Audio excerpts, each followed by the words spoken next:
Hey cross country fans, welcome to Gans Creek, site of the NCAA Championship. Today we're going to give you a little tour of the facility, show you how we got to where we are today and what we can look forward to for the NCAA Championships in November.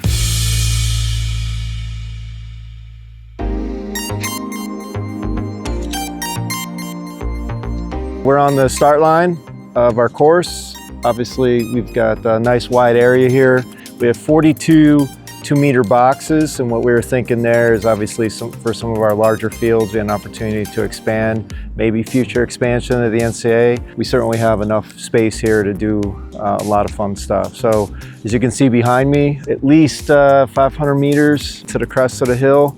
And then what we did is, as we turned left there through that first teardrop, we kept the course extremely wide. I think it's 80 feet wide and begins to narrow down to the 20-meter width as we want for the NCAA Championship. So in this location, one of the things that we tried to do is keep everything centralized. So when we were designing the course, obviously we were blessed to be able to design this from scratch. The City of Columbia, Parks and Rec's been extremely generous and cooperative. Basically, they gave us a blank slate to be able to orient the courses we chose. So trying to have proximity of a couple things that we were trying to check. Starting line, finish line, athlete recovery barn, a functional press box, race headquarters, I guess, and all that within reasonable proximity to Athlete Village. And so that's the layout of our course here today. One of the cool things that we have going on is when we come up out of Athlete Village, we'll come up a little incline right before you get to the starting line. We've built a nice little functional cork shelter with modern technology today with the chips embedded in the bibs. The athletes can simply walk across the switch mat and it'll register them as declared for the race, which is really cool, very handy, very convenient for the coaches, easy for the athletes, and then they get to the start line. So one of the things that we were trying to accomplish is the objectives were we wanted a course that was going to race well, be friendly to the athlete, but be fair to the athlete in terms of racing quality. We didn't want big choke points, we didn't want hard curves, just fair opportunity to move freely throughout the course, throughout the duration of the race. So an athlete-friendly, fair course. We wanted a spectator-friendly course, so that was the idea of moving all the dirt over there to build a big berm. And then the third part was like, what can we do as we continue to plan for future technology? What technology is available to us today, and what can we plan for the future? So the entire course has fiber. So one of the objectives there is for live television and trying to increase the professionalism of cross country and visibility is having fiber throughout the course and plug-in junctions for television when the big trucks come in, and they know they're not running 6 miles of cable. They want to come here and get this thing on live television. And obviously with all that tech, that's where you get the K markers spanning the course. They have fiber out to them so we can push our PA, our live PA, out to all the split markers. So you're a spectator out on the course way back at the 2 and 3K mark, whatever it is out there. You're hearing the announcer just like the people here on the hill are waiting for them to come back to the start-finish line. So I feel like we checked all those boxes, and it's been fun to watch the course grow.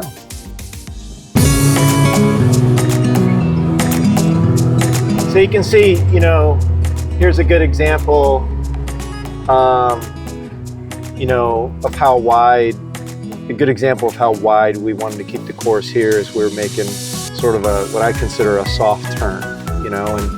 And if you're up here and you're watching the race unfold from behind us, which is a great vantage point, by the way. But you can see how the race will just sort of funnel down here, and there's really, you don't see choking up, you don't see, like somebody checks up and you see that cascade backwards. You don't really see that here. The athletes can just keep moving freely around this curve before it moves down to required race width throughout the duration of the remainder of the course.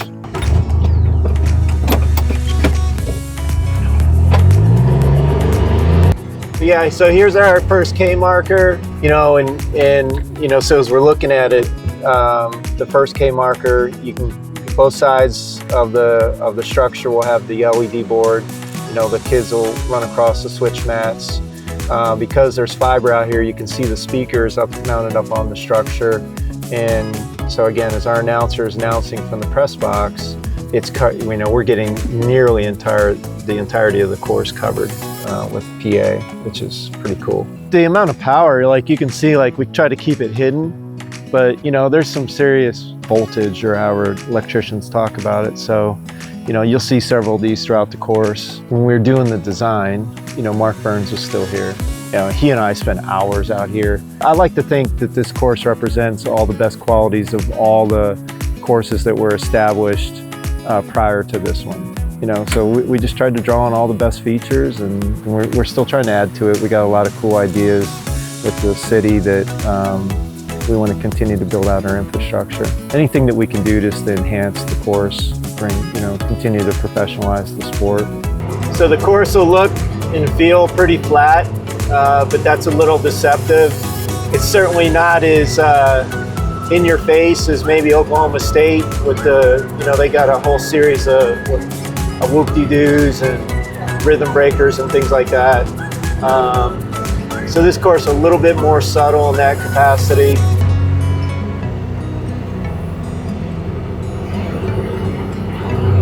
So we're coming up on the 2K, 3K split. So for the 10K, we'll run the inner loop, the 2K first, the 2 outer loops after that, the 2 3K loop. So just a little fun fact here. So you maybe can see it, there's little, I don't know what they're called, they're little feather things. That thing right there. So they put the plug in the whole way through the entirety of the course, the 2K and the 3K loops, just so the turf guys can come out here and paint it, and it's exactly the same every single time. Sort of a feature you find on soccer fields and football fields. So this is World Athletic certified, and the way you do that is in 50-meter increments. You have to be off the inside rail X number of meters. The tape has to be steel, and it has to be under a certain amount of tension. And every 50 meters, it's recorded with tension, with the amount of tension it's under, and the temperature at the reading. And all that's put into a spreadsheet, and if you meet the requirements, it gets certified. So I don't know how many courses are World Athletic certified, but this course is that. So it's exactly the same distance. The only thing that's going to change day to day is, or race to race, is the elements.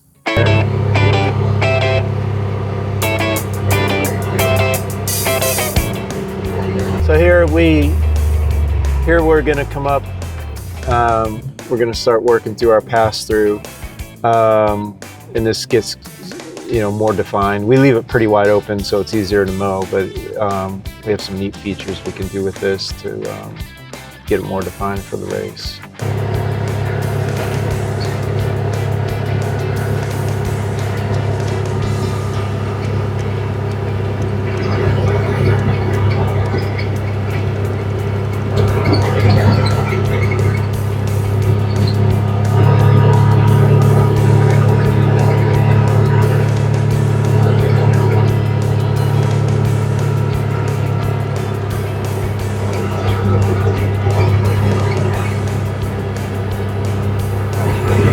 We can't tell from the gator, but there's a soft sort of NASCAR slope to this, like almost like an indoor track, where some of it was drainage, but some of it was trying to keep in mind when they were building out the slopes, because we excavated this entire course from scratch.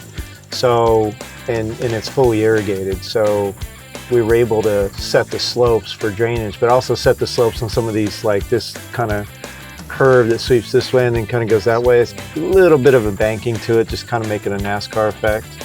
So throughout the course, we try to build in some of these spectator cut-throughs, just so people can get from one point to the other and not have to cross the course too much.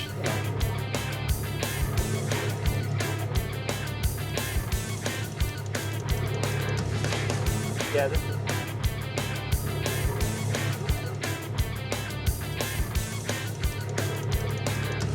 Yeah, this is an epic, they're like all the other ones, but man, it gets loud up through here. Oh yeah.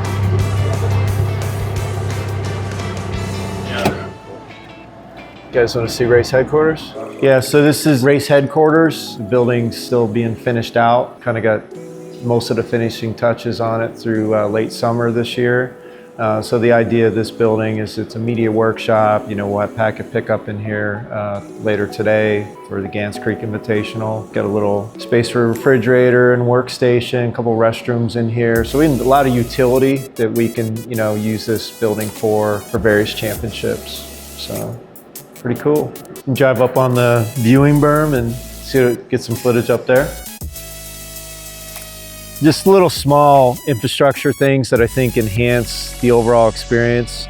You know, we got this idea from Parks and Rec, and you know, if you're at a you know, think about the Grand Canyon or something, and you know, there might be a little reading thing there that you can look out and survey the landscape, and it's telling you what you're looking at. So that's kind of the brainchild behind these course maps up here that, you know, for the everyday viewer, you know, it's easy for us to talk about course maps and which way to go because we live it every day. But for the casual sport fan that just wants to come out and see a cross-country meet, they can now, in a pretty simplistic way, see the course and how it runs and what they're looking at and when people come through and all that kind of stuff. Greg Hall Champions Plaza, our awards platform, named after Greg Hall, became a sort of an iconic photographer in the state of Missouri. He started shooting his own kids, and then he just kept shooting all the kids and sharing the photos free online. Really cool that when he passed, the running community mobilized and funded this whole thing here for Greg in his name. So that's what the plaque's all about up there in the namesake of the Champions Plaza. But again, just like the other stuff, it's got we got power built into it, fiber, you know, we'll have speakers and everything that we can just plug in. Built a nice halo. We can utilize the berm behind us for additional viewing. And then get the proximity to the rest of the course, obviously, is a big key. Every meet this year needs to be a practice run for the NCAA championship. So, you know, we just can't show up at the NCAA championship and say it's just going to work. So everything's a trial run. So that's really the messaging. And then anybody that's involved, whatever their role is, it needs to be that they need to approach it like you need to be the best in the world at what you do. You know, that's the mindset, that's the objective. And if everybody's doing that, we're going to pull off a terrific event. Hey guys, thanks for touring the course with us. Looking forward to seeing everyone here at the NCAA Championships in late November. Let's make it 10,000. Let's set a record. Let's be a part of it. Let's get out here, support these amazing athletes and on this amazing course. See you then.